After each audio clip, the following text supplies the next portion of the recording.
تو بات یہ ہے کہ اعتکاف تو مسجد ہی میں ہے، لیکن اگر کسی مسجد میں یا قریب میں کوئی ایسی جگہ ہے ہی نہیں، یعنی مسجد میں تو عموماً بعض اوقات عورتوں کی نماز پڑھنے کی جگہ نہیں، تو اعتکاف کی جگہ کہاں ہوگی؟ یا یہ کہ جگہ تو ہے لیکن محفوظ نہیں، تو ایسی صورت میں پھر انسان بالکل نیکی سے محروم نہ رہے، گھر میں بیٹھ جائے جہاں اس نے اپنی نماز کی جگہ گھر میں بنائی ہوئی ہے. لیکن اصل اعتکاف جو مسنون ہے وہ جامع مسجد میں ہی ہوتا ہے، گھر کی مسجد میں یا اس میں نہیں ہوتا.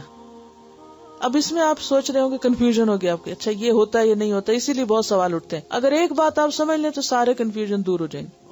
ایک ہے آئیڈیل سچویشن جو اصلی ہے، اور وہ کیا ہے؟ 10 دن کا اعتکاف روزے کے ساتھ جامع مسجد کے اندر، جس میں ساری شرائط پوری کی جائے جو بھی بیان کی گئی، کہ باہر نہ جنازے کے لیے نہ ہی کسی اور ضرورت کے لیے، کہ مسلسل مستقل طور پر انسان وار.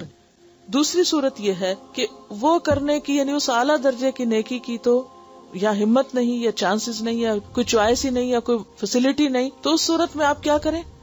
دن کم کر سکتے ہیں. اگر کسی کو کوئی ایسا شرعی عذر ہے کہ روزہ نہیں رکھ رہا تو سوچتا چلو میں ایک جگہ بیٹھ کے عبادت کر لوں، مسجد میں نہیں تو گھر میں بیٹھ جائے، وہ پھر کیا ہے؟ کنوینئنس کا اعتکاف ہے. ٹھیک ہے، تو کنوینئنس میں تو پھر آپ ایک دن کا کر لیں، گھر میں بیٹھ کے کر لیں، کھانا بھی پکا لیں اور آ کے اپنی جگہ پہ بھی بیٹھ جائیں، پھر وہ ایک دوسری صورت ہے. تو اس فرق کو اگر آپ پہچان جائیں تو سارے مسئلے حل ہو جائیں گے. یا تو آپ وہ اعتکاف کریں جو اصل اعتکاف ہے، جس کو اعتکاف کہا گیا، اور اگر وہ نہیں تو پھر جو چاہیں کریں، جتنی دیر بھی کریں، کیونکہ عبادت ضائع نہیں ہوتی. یعنی یہ گھنٹے جو چند گھنٹوں یا رات کا ہوگا، یہ ضروری نہیں ہے کہ آپ عصر کے وقت کریں یا صبح کے وقت کریں، جب بھی موقع ہو. ہاں نیت کر لیں. تراویح کے لیے جب آپ جائیں تو اس وقت کی نیت کر لیں کہ میں اس وقت میں اعتکاف میں ہوں بس.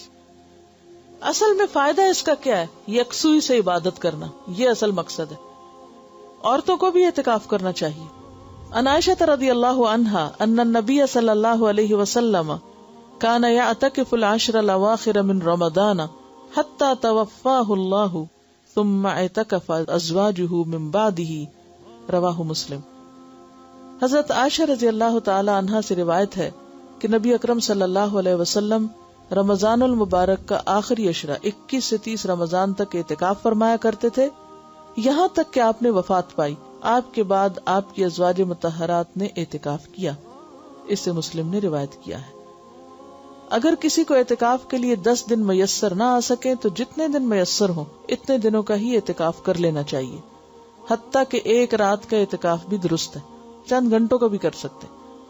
ان ابن عمر رضی اللہ عنہما ان عمر سأل النبی صلی اللہ علیہ وسلم قال كنت نذرت في الجاہلیۃ ان اعتکف لیلۃ فی المسجد الحرام قال اوف بنذرک، رواہ البخاری.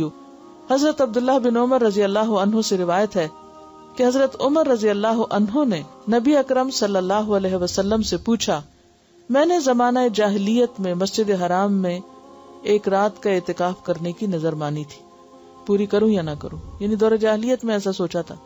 آپ نے فرمایا اپنی نظر پوری کرو. اسے بخاری نے روایت کیا.